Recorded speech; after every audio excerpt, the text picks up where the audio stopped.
queridas crianças e todos os que se assemelham a elas. Louvado seja nosso Senhor Jesus Cristo. Para sempre seja louvado, e nossa Mãe, Maria Santíssima.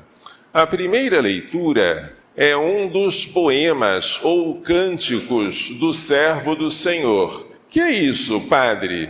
É uma pessoa, um personagem misterioso que aparece 4 vezes no profeta Isaías. O que nós lemos hoje é o segundo canto deste servo. Quem é este servo? A gente só ia descobrir no Novo Testamento que este servo é Jesus. Mas no Antigo Testamento ele permanecia misterioso. Tu és o meu servo, em quem serei glorificado. Quem é este servo? Este servo foi enviado por Deus para restaurar a unidade das tribos de Israel. Por quê? O povo de Israel havia sido disperso lá para a Babilônia, depois da invasão de um rei muito mau, chamado Nabucodonosor, e o povo estava lá no país estrangeiro como escravo. Então o Senhor anuncia que vai fazer com que os israelitas dispersos voltem para sua pátria de origem. Mas não é só isso. Não basta seres meu servo para restaurares as tribos de Jacó, para reconduzir os que foram perdidos em Israel. Não! Eu te farei luz das nações. Agora já não é mais só do país de Israel, é de todas as nações, para que a minha salvação chegue até os confins da terra. Portanto, este servo, que veio para obedecer à vontade de Deus, ele vai salvar Israel, mas também vai salvar todas as nações com a sua luz. E a luz lembra a verdade com que ele vai ensinar a sua doutrina, e lembra também a graça com que ele vai apagar os nossos pecados. Este servo, quando aparecer no 4º poema, no 4º canto, no capítulo 53, ele vai se apresentar como um cordeiro que vai até o matadouro. O cordeiro é um filhote de quem?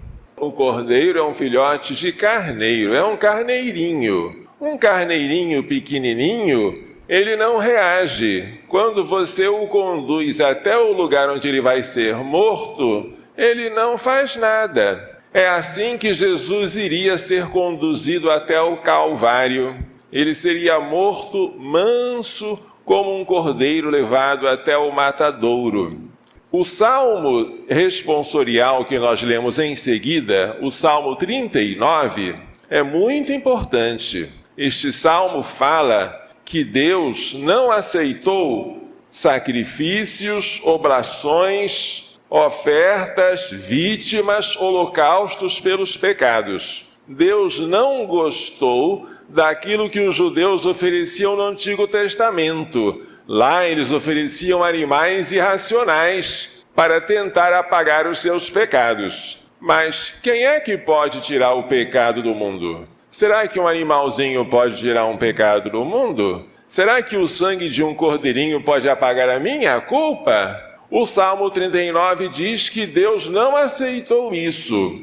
E então eu vos disse, eis que venho. Sobre mim está escrito no livro, com prazer faço a vossa vontade. Quem é este que disse para Deus, eis que venho fazer a tua vontade? Jesus. Jesus, que é o Filho de Deus, mas também é servo, porque é obediente, veio para fazer a vontade do Pai e para se oferecer como vítima pelos nossos pecados. Ele não é como um cordeiro qualquer, ele é o Cordeiro de Deus. É ele que tira o pecado do mundo. O sangue dele tem poder, ao contrário do sangue dos cordeiros do Antigo Testamento.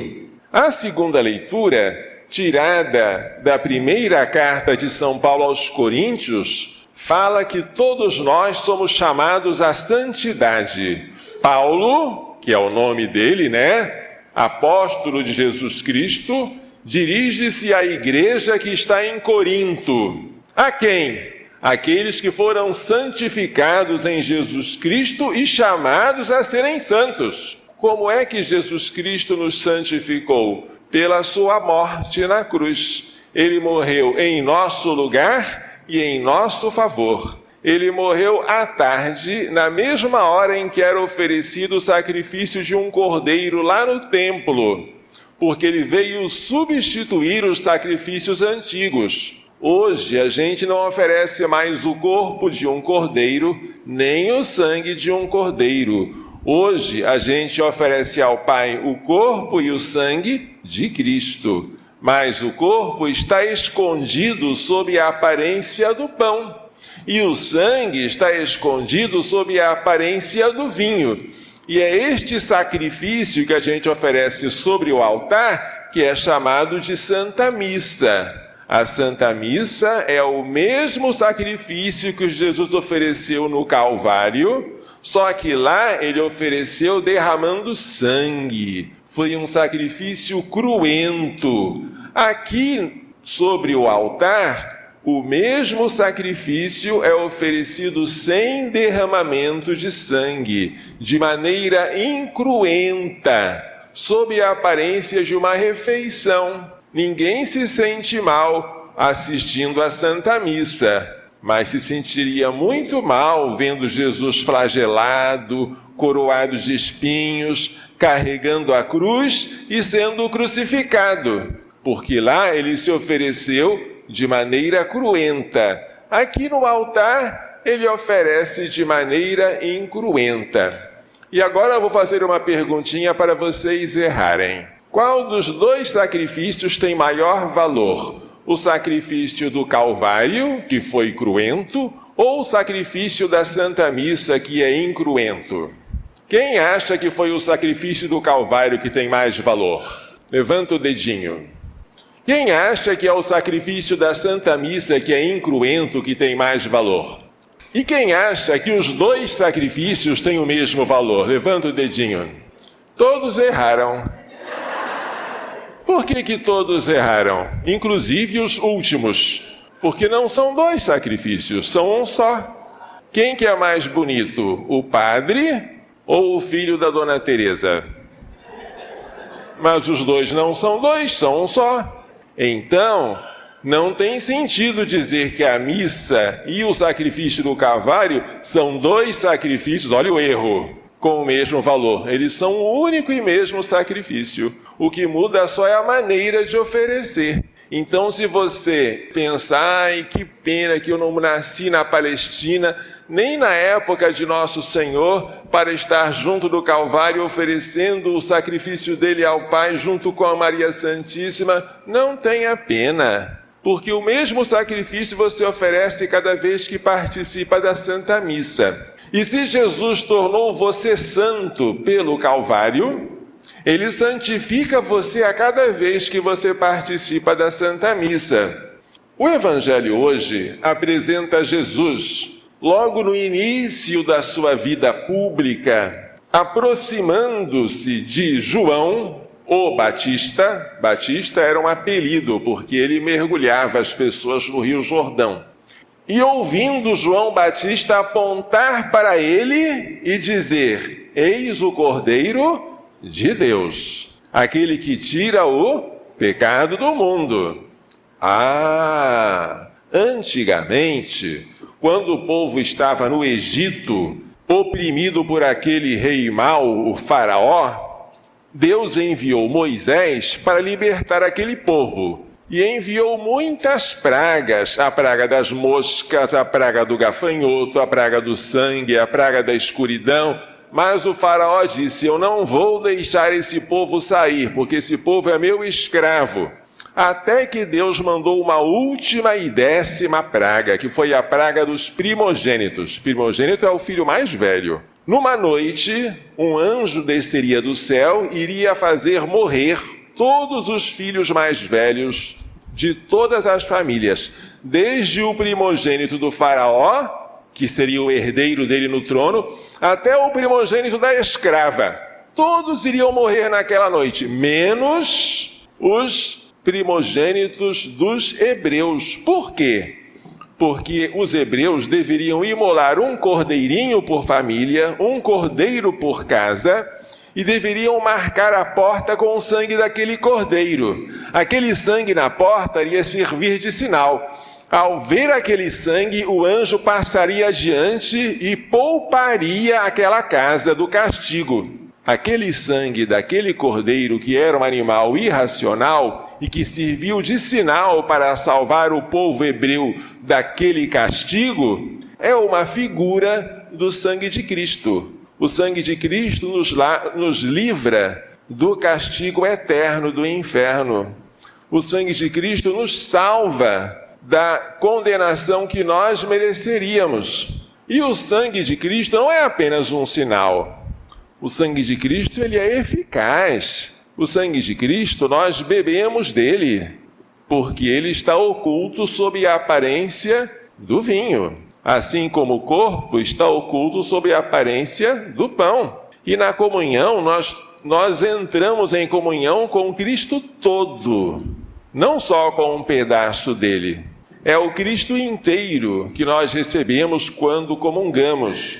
Ao se referir a Jesus e ao dizer que ele era o Cordeiro de Deus, aquele que tira o pecado do mundo, aquele que um dia iria morrer por nós, João disse: dele é quem eu disse, depois de mim vem um homem que passou à minha frente, porque existia antes de mim. Jesus, como Deus, existia antes de João Batista. Como homem, João Batista era mais velho, 6 meses. Porque quando Nossa Senhora recebeu o anúncio do anjo e se tornou mãe de Deus, a sua parenta Isabel já estava grávida de 6 meses. Como homem, Jesus era mais novo que João. Mas como Deus, ele é eterno, ele existe desde toda a eternidade.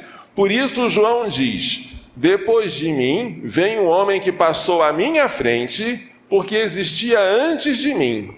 Eu não o conhecia, mas se vim batizar com água, João batizava derramando água nas pessoas, ou fazendo as pessoas serem mergulhadas na água. Se vim batizar com água, foi para que ele fosse manifestado a Israel. Eu vi o Espírito descer como uma pomba do céu e permanecer sobre ele. Quando Jesus foi batizado por João, aconteceu algo extraordinário. O Espírito Santo desceu sobre ele sob a aparência de uma pomba. E o Pai apareceu sob a aparência de uma voz, que disse: este é o meu Filho amado, em quem eu me comprazo, em quem eu me alegro, em quem eu ponho a minha afeição. Eu não o conhecia, mas aquele que me enviou a batizar com água me disse: aquele sobre quem vires o Espírito descer e permanecer, é este quem batiza com o Espírito Santo. Portanto, Jesus vai dar um batismo melhor que o de João, porque João batizava só com a água. Jesus batiza com a água e com o Espírito Santo. E o Espírito Santo perdoa pecados. Seja o pecado original, que eu herdei de Adão e Eva, seja os pecados atuais que eu cometi por vontade própria. Eu vi e dou testemunho. Este é o Filho de Deus. Jesus Cristo, Filho de Deus e, portanto, Deus, capaz de nos santificar, de tirar o pecado do mundo, é aquele do qual João Batista dá testemunho.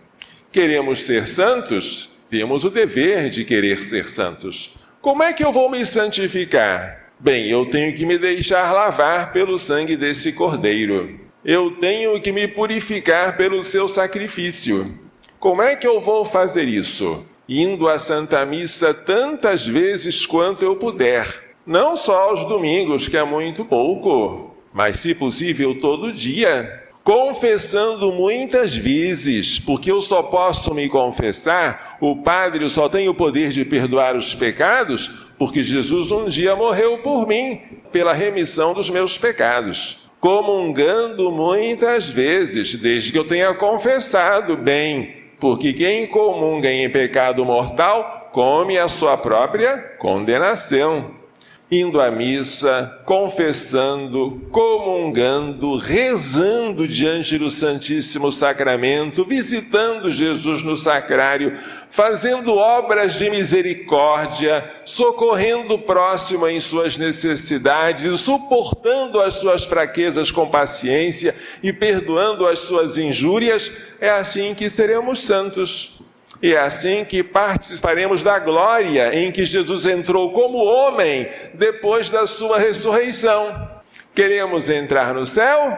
Queremos. Então vamos tomar o caminho que Jesus tomou. É o caminho da cruz. O Cordeiro é aquele que morre. E nós estamos aqui para morrer, uns pelos outros. Porque é morrendo que se vive. Vamos juntar as mãozinhas para rezar?